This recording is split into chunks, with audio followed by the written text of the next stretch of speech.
Hey up. Here, you're looking a bit golden. Sun cut you right good. Been someplace nice? Oh, right. Been in the garden, eh? Very good, very good. Now more self-deifying than turning your hand to a spot of horticulture, is there? Nurturing your own personal spot of Eden. Thirsty work though, eh? Reckon I can rectify that though.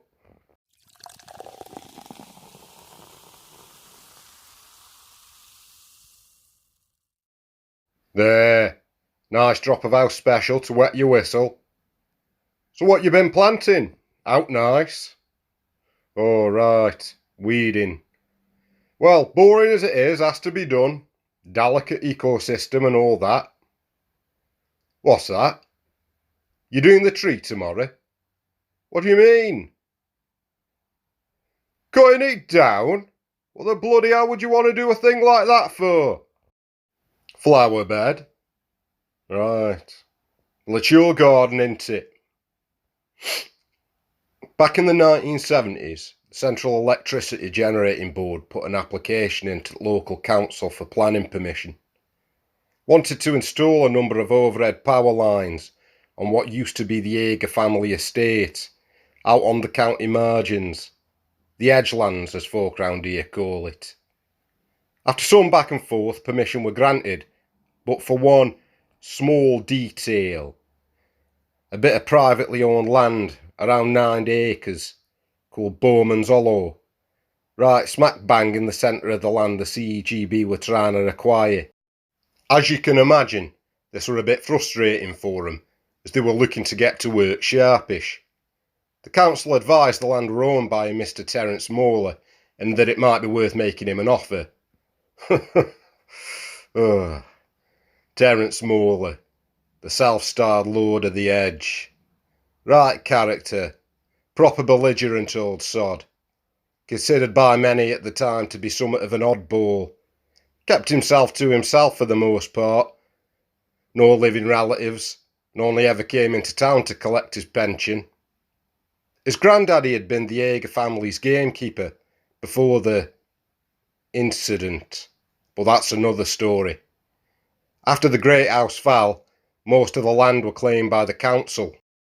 However, Lord Yeager had left specific instructions in his will that Bowman's Hollow were to be left in the care of his gamekeeper, Douglas Moeller, and all his descendants in perpetuity. No one could really fathom why. Weren't much in Bowman's Hollow, except a small oak grove and a crude stone hunter's lodge set back into hillside. More cave than dwelling, really.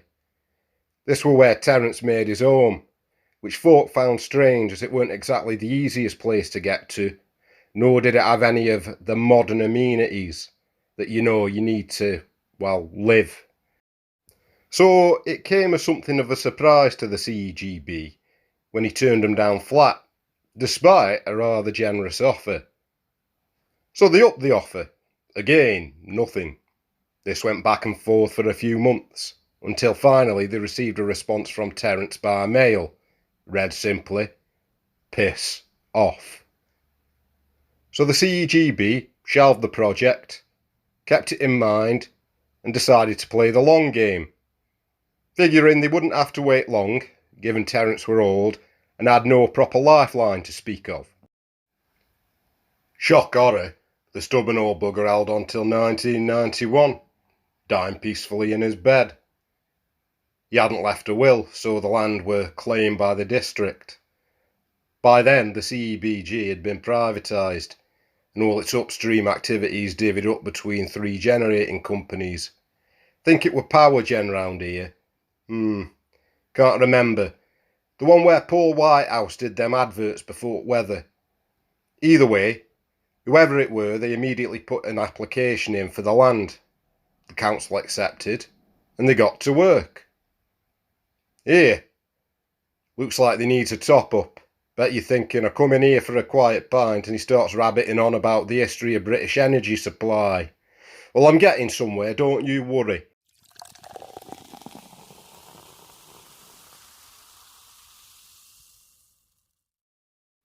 There you go.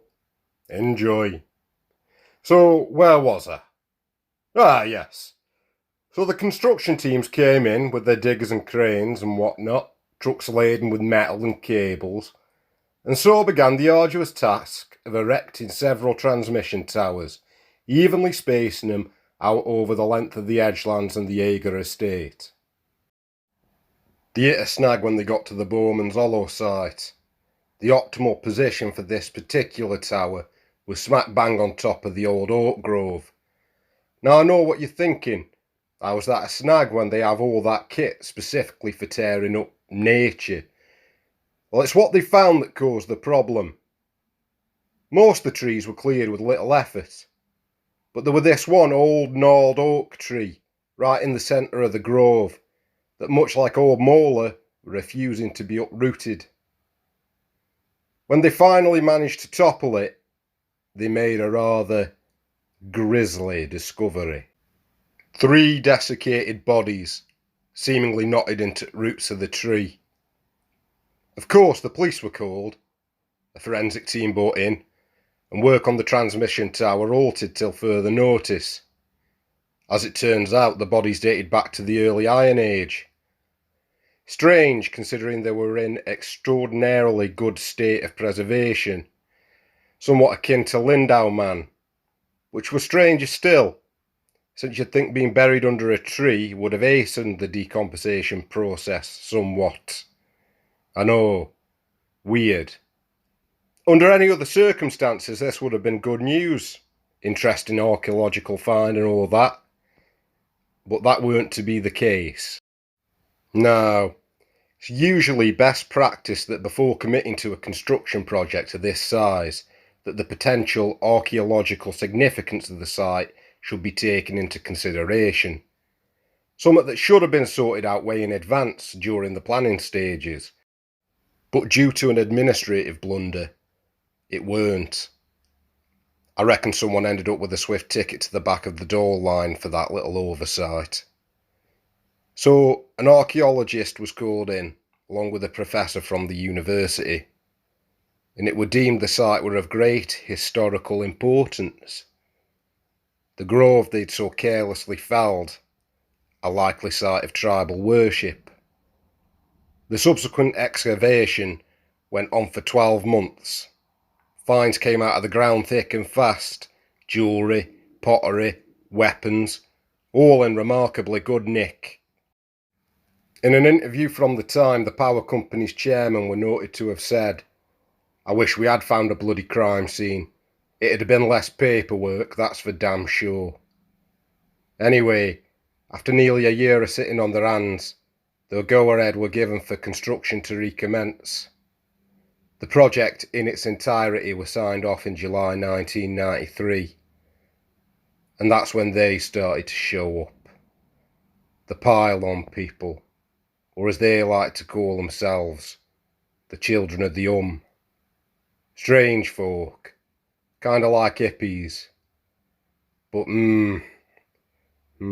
with something slightly off about them, a bit cultish. At first the sudden appearance went uncommented on, just a few waifish New Agers hanging around up at Bowman's Hollow. But before long there were hundreds of them up there, all congregated round the new pylon, camping out in the surrounding countryside.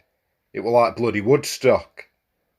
Of course, the district council found such a large gathering of strangers slightly perplexing, and after a couple of run-ins between members of the group and local farmers, the council decided to act. Police were sent in, and the camp dispersed. However, activity around the pylon continued, albeit in a more subtle fashion. Strange offerings were found, attached to the steel lattice work of the tower.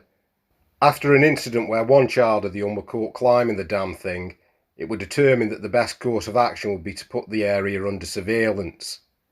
Now, my mate Brim worked for the security firm hired to keep an eye on Bowman's Hollow.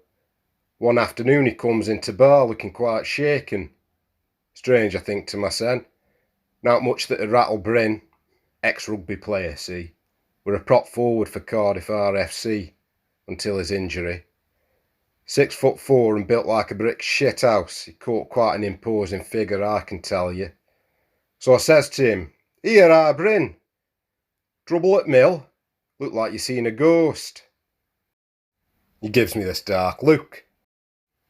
"Oh, you don't know the half of it, bud. I won't bloody be going back up there, I can tell you." "Won't be going back up where?" "Bowman's Hollow, where that bloody new pylon is." "Oh, aye? Them hippies give you some trouble, did they?" "Ain't the hippies you want to worry about. There's something else up there, and it ain't happy, whatever it is. Mark my words, there's something nasty up on the edge." "Oh, do tell." "So, as you know, the council have been having trouble with those pylon people. So the firm asked me if I was up for going up to Bowman's Hollow to keep watch for a few nights. Makes a change from hanging about in disused factories, I thought. Nice to get out into nature and all that. So I practically bit their arm off. I got to the site around 7 p.m. It was still light. Quite a nice evening, really. So I thought I'd stretch my legs, do a bit of a recce and make sure everything was in order. Everything was fine. Nothing out of the ordinary, so I decided to make my way back to the car and settle in. That's when I spies this figure hanging around the tower looking a bit shifty. Here we go, I thought. So I walks over and says, "Oh, boyo, shouldn't be around here. These things are bloody dangerous. Go on, off you go." He turns to me and gives me this rather glazed look. That's when I sees what he's done. There's a strange knitted dolly about the size of my hand, hanging there from one of the struts. So I says to him, "Here, you might want to take that down. Don't want to get done for littering." And then he speaks, his voice almost a whisper. "Can you hear it? Can you feel it?" Well, I had no idea what he was talking about. But thinking about it now, I do remember the distinct sensation of static that caused the hair on the back of my neck to stand right on end. "I don't know what you're on about, bud," I say it. "But you best get off. Don't want the fuzz to be up here. They won't be as understanding, put it that way. The song in the hum, the symphony that heralds change. It's coming. Aye, and you're going. Now get on." That seemed to do the trick as he started wandering off towards the road, pausing only to shout back, "It's coming." Bit of an oddball, I thought. That's when I noticed he'd left that creepy doll. So I unfastens it and shouts, "You left your doll!" But he couldn't hear me. So I goes back to the car, chucks the doll on the passenger seat, sticks the radio on and thinks no more of it. The rest of the night goes by pretty peacefully. Made circuits to the site on the hour. There was nothing doing. A quiet night by all accounts. Then at around 10 to 1, things started getting weird. I was listening to the shipping forecast. Fourth time dogger, Fisher, variable, becoming cyclonic, 3 or 4 to east. Oh, what's going on here then? Come on, you bugger. Ah, there we go. 6 in north and east, rain then showers, moderate or good. That's when it happened. It came from the radio. Never heard anything like it, nor would I want to again. Flicked the radio off, the sound kept coming. Sod this, I thought. Come on, come on, come on. The car wouldn't start. Then everything fell silent, save for the sound of the wind, tinged with no electrostatic hum. Out of nowhere the radio crackled back into life. A voice came through, clear and intense.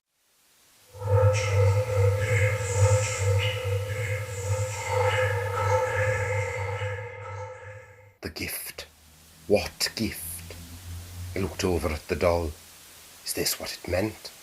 Was this the gift? Petrified, I got out of the car, clutching the doll tight. The wind howled, blew fierce round me, near taking me off my feet. Primal, savage almost, that voice rising above it like a static choir.